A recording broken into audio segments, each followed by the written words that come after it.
Welcome to Game Changer Live. I created this channel to inspire around topics of coaching, positive mindset, neuroscience, overcoming perfectionism, and more.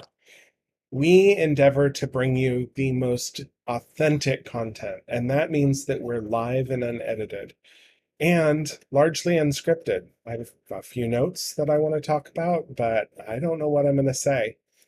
And that means that you can trust that this is the person that you would meet if you signed into a call with me. Our shows are live every Wednesday at 3:30 p.m. Pacific Standard Time with occasional guests. And our motto for this channel is Together We Inspire. And I really can't do it without you. So thank you for joining me. My name is Daniel Connor. I am a certified professional coach. I'm an International Coaching Federation leader for my local chapter of the ICF, and I'm an energy leadership master practitioner. I'm the owner of Connor's Coaching and the host of this channel. And perfection sucks. Holding yourself back, pretending to be someone you're not just to impress someone else or control your future. My clients learn to overcome perfection. They change from the inside out. Instead of holding themselves back, they make progress and produce results. Rather than spending all of their time pretending to be that other person to impress someone who wasn't really meant to be in their lives in the first place, they learn to define who they want to be instead, so that they can wake up every day and feel satisfied with the person that they see reflected in the mirror. One ubiquitous and insidious symptom of perfection, going just a little bit too far, is negative self-talk. And I want to be clear that everyone has negative self-talk. Everyone has a negative voice to tell them, do better next time. But perfectionists weaponize that voice. Perfectionists make themselves stop and pretend that they're incapable of success because they made one small little error. Instead of cautioning them to be mindful the way that other people's negative self-talk works, perfectionists tell themselves to stop trying because they're never going to be good enough. Instead of feeling guilty over a big thing that they did, they agonize over every tiny little minute error that they did. And I hear you. I hear you beat yourself up based on the way that other people treat you. Even if they don't say you did something wrong, I hear you tell yourself that the reason that they're treating you that way is something you did. I hear you predict that you're going to fail and that you're going to fail hard because there's just something that's not good enough about you. But none of those inner voices that I can hear, none of those are true or real. And I'm here to help you recognize that, because it's time to start rewriting the way that we talk to ourselves. It's time to find a different way to talk to ourselves. So the first thing I want to talk about is the way that I look at this inner voice. And regardless of how you view this inner voice, doesn't really matter. It needs to change.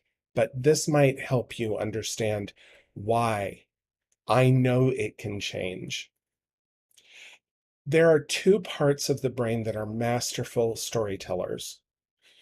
The first part of your brain that's a masterful storyteller is in the prefrontal cortex. It's up here. It's the part of your brain that makes you human. There aren't any other species in the world with the same development of their prefrontal cortex that human beings have. And the prefrontal cortex uses hormones like oxytocin to create empathy and to create stories about other people that are positive and uplifting and that help us be our best selves. The other part of our brain that makes up stories exists in every animal, and that is what people call the lizard brain or the hypothalamus. It's the part of your brain that looks for threats and tells you or takes control of your body so that it makes decisions that are in your best interest. The reason that this is important is that that is the place that these negative voices are coming from. They're coming from a place of protection. They're trying to protect you from making a mistake, trying to protect you from a tiger or an attacker. And they're treating every single error that you make, every single flaw on your face, like it's one of those major life-threatening threats. It's an overreaction, and it's an overreaction that we're all built with. We all have a negative bias towards the world because of this part of our brain. And it takes effort to override it. But that part of our brain is not the whole of our brain. We have the ability to act in a way that's consistent with another set of parameters in life, not just the negative voice. So,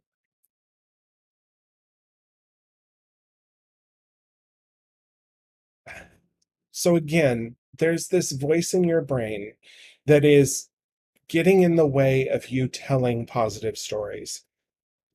And for perfectionists, that means that your dreams and goals end up becoming nightmares or prophetic doom scenarios because you're listening to this part of your brain that can only see the world in terms of threat and flaw and not in terms of perfection and gratitude.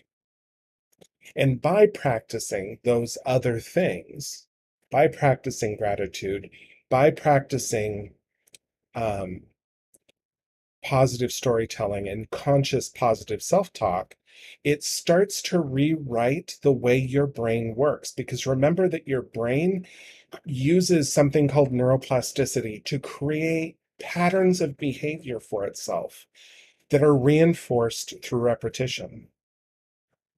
And by repeating positive self-talk, by repeating positive mindset, positive affirmations, and goal setting, you're changing the way that your brain works because you're rewiring the circuits so that it's less reliant on the negative self-talk and more reliant on what is more true to your conscious self. So that's how I see it. So the first step to this process for actually rewriting that negative voice, that negative mindset, is to be conscious of it. And so recognizing when negative self-talk is trying to ruin your life and ruin your day, trying to prevent you from making a mistake, even though making a mistake is human and it helps you grow. Actually, let's talk about that for a second. Because as a trainer, I used to be a trainer. I was a trainer for 15 years. Nothing upset me more. um, Nothing upset me more than having a student refuse to make a mistake. I listened to this gentleman who was he was a sociologist. He was studying how human beings learned. And he discovered an annoying fact that human beings are 80% more successful at actually learning something when they fail it the first time. Not just in terms of like math, like they're more capable of applying a mathematical equation principle to solving a problem, but actually that they're more likely to remember it decades down the road, that it is a lifelong lesson at that point, because failure helps reassert something in the brain that's remarkable. And we could get into even more hormones about that. I do talk about that on some of my other shows. I talk about how we need cortisol in order to help strengthen our learning capabilities. Cortisol is the stress hormone. Cortisol's results in when you when you have failure. And this negative self-talk is so important because it's trying to prevent you from experiencing that cortisol, which means it's trying to prevent you from learning. It's actually trying to prevent you from succeeding in life. And if you can start looking at that negative voice in that mindset, in that regards, it can change the way you listen to it. So again, consciousness, being aware of the words that are coming out of your mind, your mouth, or your mind, at least your mental mouth. Um, Being aware of those words really helps to change you drastically from the inside out. So being aware of word choice is a really fundamentally easy way to do this. Being keyed into when you use the word should, or wish, or if only, or the way that you ask questions of yourself. Sarcastic or rhetorical why questions come up a lot. Why would I do that? That's not really what that question is about.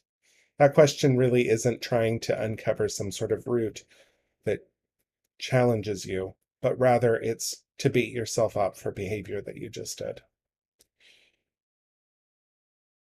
Negative thoughts also showing up while you're doing something else. Creating something, working on a spreadsheet. This happened to me a lot when I was working on spreadsheets at work. Creating a new report, I used to write really long training manuals, trying something new. A negative voice that happens during those periods, that is the negative self-talk that we're talking about here. And then this may also show up in your emotions, feeling like you're judged or that you need to feel defensive about the actions or behaviors of someone else. And sometimes this happens even when they're not actually criticizing you, but they're sitting across the table from you and they have a weird face on their, maybe they drank something that was super bitter, but you take it personally. You tell a story that you must have said something that made that happen. This happens all the time. Every human being on the planet does this. One of the best tools to be more aware of this self-talk is journaling. Journaling about the opinions that you have of yourself. Journaling about your fears about the future. And then recognizing when you feel like you're not enough. We work on this all the time in coaching. There's this set of blocks that we call gales, and the one that says that I'm not enough comes from this inner voice. It's And when I say when I'm not enough, that can be enough of all sorts of different things. I'm not good enough, I'm not smart enough, I'm not pretty enough, I'm not successful enough, I'm not social enough, I'm not organized enough. It's I'm not enough of something, and it's not true. You are enough. You've gotten to this point in your life. What that voice is trying to tell you is that you wish that there was more.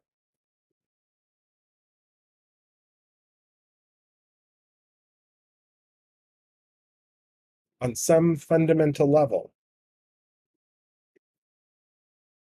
it's trying to protect you.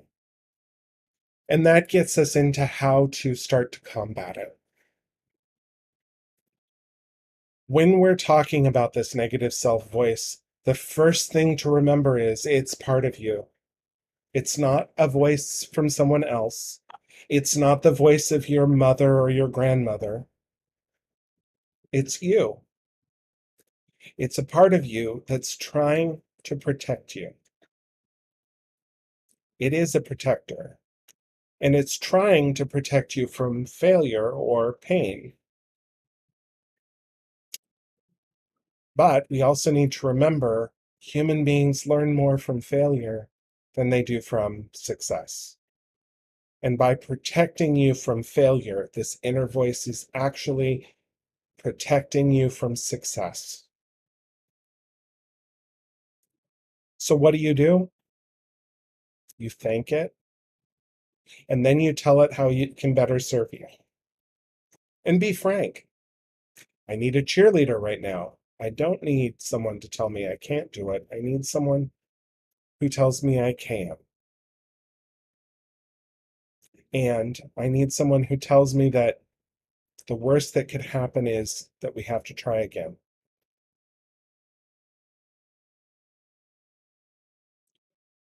The next biggest tool that you could start to fight this negative self-talk, to rewrite this negative self-talk, is by conscious positive talk. This is affirmations, this is positive talk.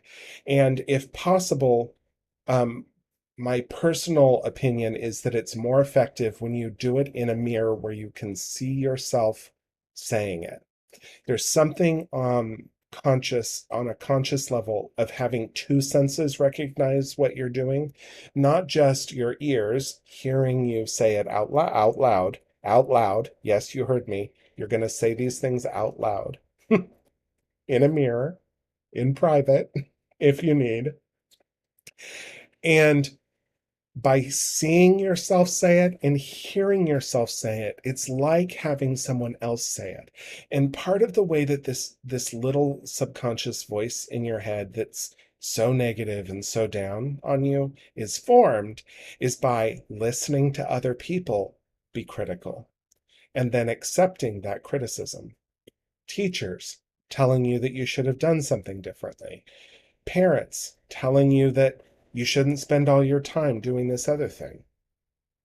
And then that part of you, because it is you, has accepted and adopted their thoughts and their words. And by practicing positive self affirmations, you're giving it something else to mimic. You're giving it something else to model its behavior off of. So remember that this is about habits. And if you know about habit formation, it takes at least 30 days to break a bad habit of constant conscious effort. And I don't know about you, but 30 days of constant conscious effort is just not something I'm really good at. So it actually takes a little bit longer than that. And then once you've erased the bad habit, it takes another 30 days to install a good one. So we are not talking about an overnight instant transformation, just to add water and you'll be right as rain. This is not a pill. This is exercise and physical therapy for your mental muscle. This is not an easy solution. This means planning around a behavior change like this is best when you're not working on any other thing. That you're taking 60 days as a challenge for this thing, this one thing. And for most of us in our lives, that's not practical. So it's more like 6 months of regular reminders, of creating weekly habits to check in on yourself. And that's one of the reasons why doing this yourself without any help, just based off this video, or other people out there, because I'm not alone in talking about this. It means that just listening to us isn't going to be the easiest path. The easiest path is going to be to hire someone to help you.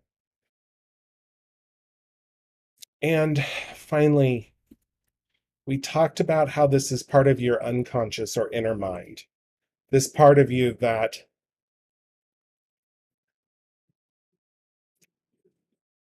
drives a lot of our behaviors. I want you to remember that your unconscious mind is also the weakest part of you and not the strongest.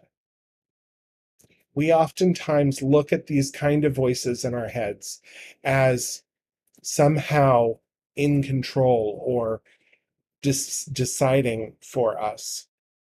And yes, it is effort to fight against them.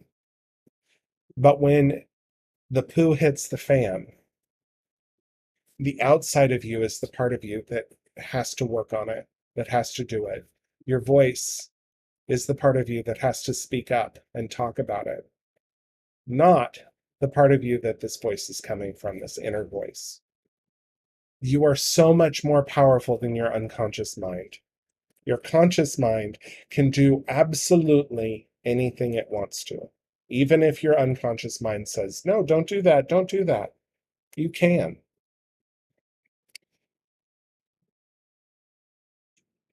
And again, I just want to reiterate that if you're going to try to do this yourself, consciousness and effort and conscious effort regularly applied over a long period of time is the best way to fight it.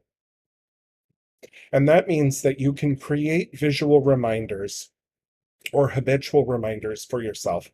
Sticky notes on the mirror in your bathroom, for example, or on the refrigerator door handle, or wherever it is that you need to be reminded, can help reinforce your conscious mind, reawaken it so that it's in control again.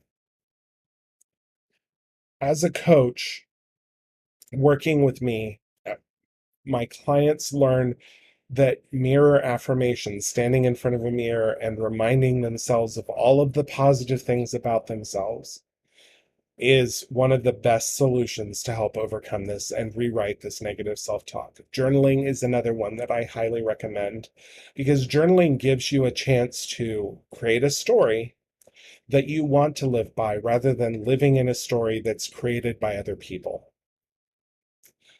And there's something remarkable that happens when we journal.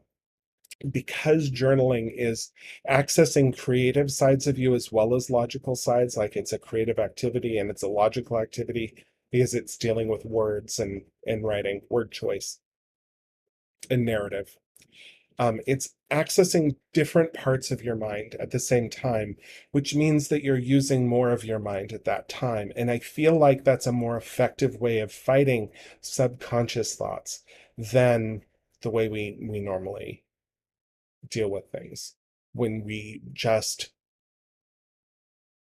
hear a negative thought and just squash it, that's not as effective as writing about it, deciding what we want to do in the future, and then having a written record about it that you could go back and look at again later to reinforce. Um, because I feel like when you're writing in a journal, you're also writing right over that unconscious mind. And finally, I am not a therapist. And there are types of perfectionism and types of negative self talk that are outside the scope of my capability to help you with. I always encourage my clients to seek a qualified therapist to work on the underlying trauma that may be present that's causing some of these situations while working on this with a coach or before working on this with a coach, because that is too important to put aside. And it would be unethical for me to put myself in front of therapy. But I do think that coaching has an absolute golden opportunity to help people with be successful in this area of overriding their negative self-talk and overcoming perfectionism. The reason for that is that coaching is all about setting a future state that you're working towards, setting intentions, and remaining accountable towards those goals. It's all about creating habits and forming positive habits in the future rather than trying to overwrite the negative habits of the past.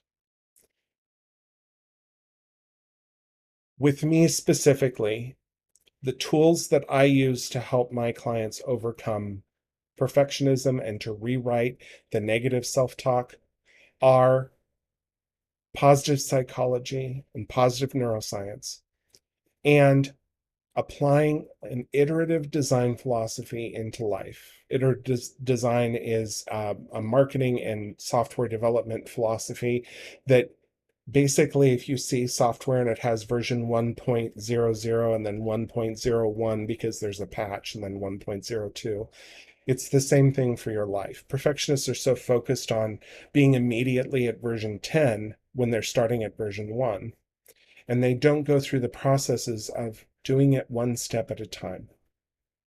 Another way is of looking at that is that they're climbing a staircase and they forget all of the steps and they're just trying to get to the top with one step. It's not possible, not physically possible, it's not safe, and it's not effective. And most of the time it ends in failure. Not the kind of failure that you grow from, but the kind of failure where you prevent yourself from even trying.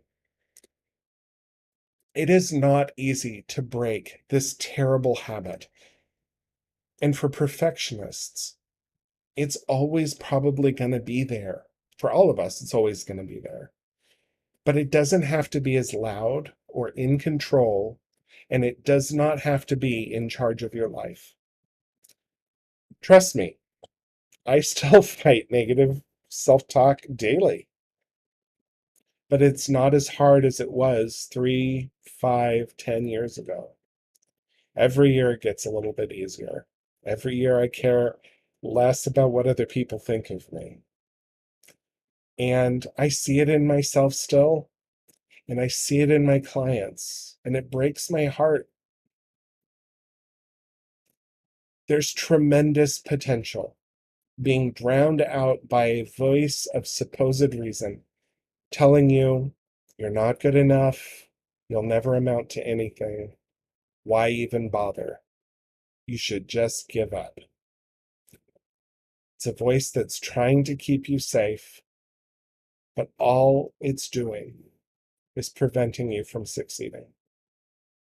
If you're interested in working with me to overcome your perfectionism, to help you start to rewrite your negative self-talk, consider booking a free, no risk, 30-minute or 60-minute appointment with me on my website, connerscoaching.com.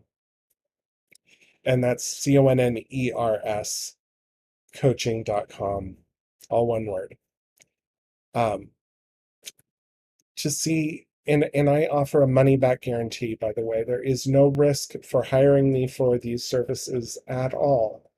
I would rather have a customer walk away completely satisfied than to have them just walk away. There's no obligation and no lengthy fear-based sales pitch.